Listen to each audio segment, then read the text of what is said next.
I see. So that's the latest scoop. Good thing you didn't rat me out. Otherwise, who knows where I'd have to be hiding to avoid attention. No idea. Sorry. I've already cashed out of the canned knowledge business. Huh? You mean you stopped selling it? That's right. With so much canned knowledge flooding the market, it was becoming impossible to fetch decent prices anymore. Besides, it seems that group of smugglers has practically taken over the market. It's a little rule of mine to never fight for a share of someone else's market. If I'm gonna make Mora, it's gonna be the lion's share. Plus, with regulations getting as tight as they are now, I figured I might as well just hang it up. Aw, sounds like we came all this way for nothing. Well, not completely. Granted, I don't know who's behind all the smuggling activity, but since you didn't sell me out, I'll let you in on what I do know. After all, those smugglers have really crossed the line, butting their way into the market like that. I hope their luck runs out soon so that I can take over. I mean, so that the industry can become more fairly regulated. Hey, you just want to make more business for yourself. Don't underestimate its value. Think about it. You can gain all sorts of knowledge while bypassing the troublesome process of studying. Naturally, that makes it a product worth a high price. Of course, not everyone needs that kind of knowledge, but in a market as big as Sumeru, there is plenty of demand. Plus, the cost of production is relatively low, so even if dealers have to cover transportation costs, there's still an enormous profit to be made. Then why does the academia prohibit selling canned knowledge? Being able to gain complex knowledge and become a scholar with the snap of your fingers does sound like a dream, doesn't it? But everything in the world comes at a price, right?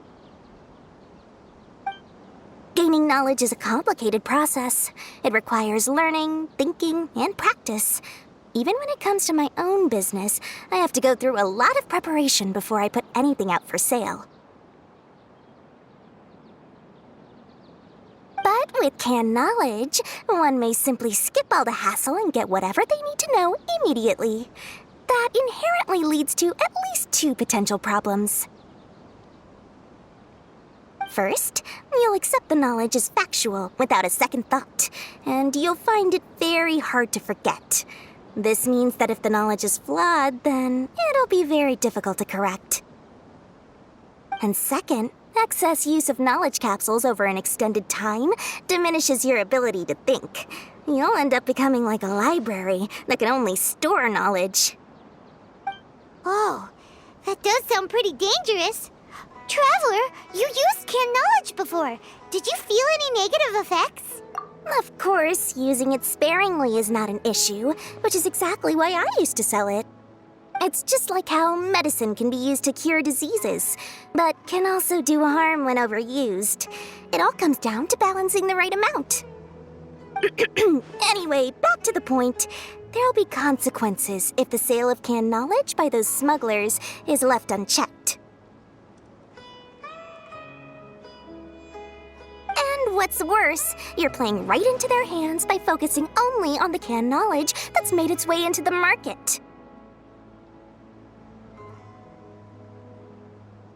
As far as I know, their real purpose is to distribute information about the Court of Desolation. That's where the real business opportunity is. The Court of Desolation? What's that? A rumor has it that it's a site of ruins from the age of King Deshret. It's said that with the treasures inside, one can see beyond life and death. But any research of the ruins is strictly banned by the academia. Word on the street is that there'll be an auction taking place in the desert. They're auctioning rare canned knowledge, some of which is related to the Court of Desolation.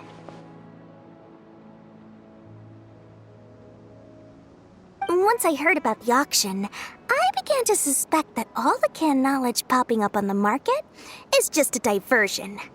I'd wager that their real target is the Court of Desolation. Because studying those ruins is not just a simple matter. It requires knowledge spanning several fields. So, if they're aiming to quickly assemble a research team, canned knowledge would be the best solution.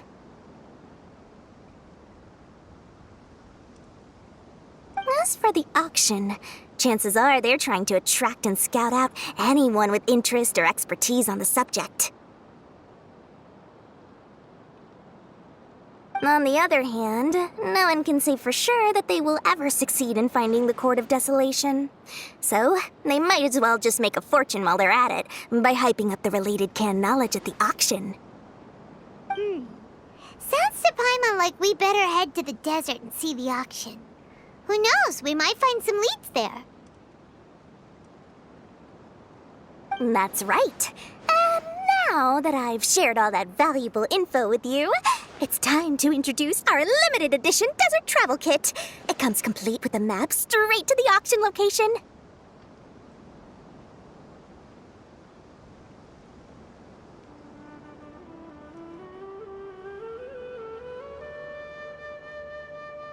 As I said, I also have to make preparations before I sell things, right?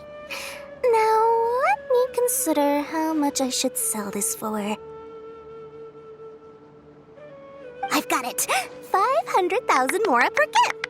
That's quite the bargain. We'll even offer a 50% discount for little Paimon's travel kit. Only 250,000 mora. What? That's super expensive! No need to worry, little one. Sino's the one heading this investigation, isn't he? I'll be sure to bill all the expenses to him.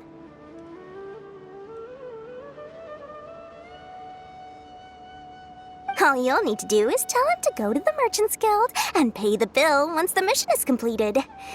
Just, be sure to not send him directly here, though. I'm sure the General Mahamatra of the Academia would never leave any debt unpaid, and I can only imagine the funds he's allocated for investigations. Oh, maybe I should charge him more. We'd better get going. If Dora keeps at it, we'll be out of mora.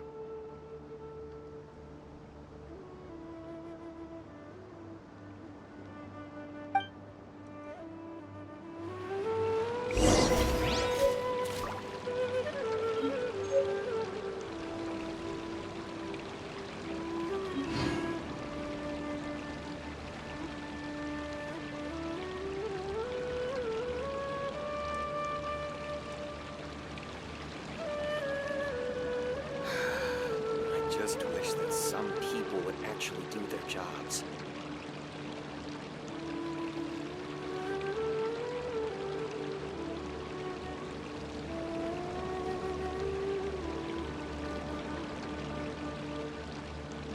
If you lie on the grass, you can feel the heartbeat of the world. I just wish that some people would actually do their jobs.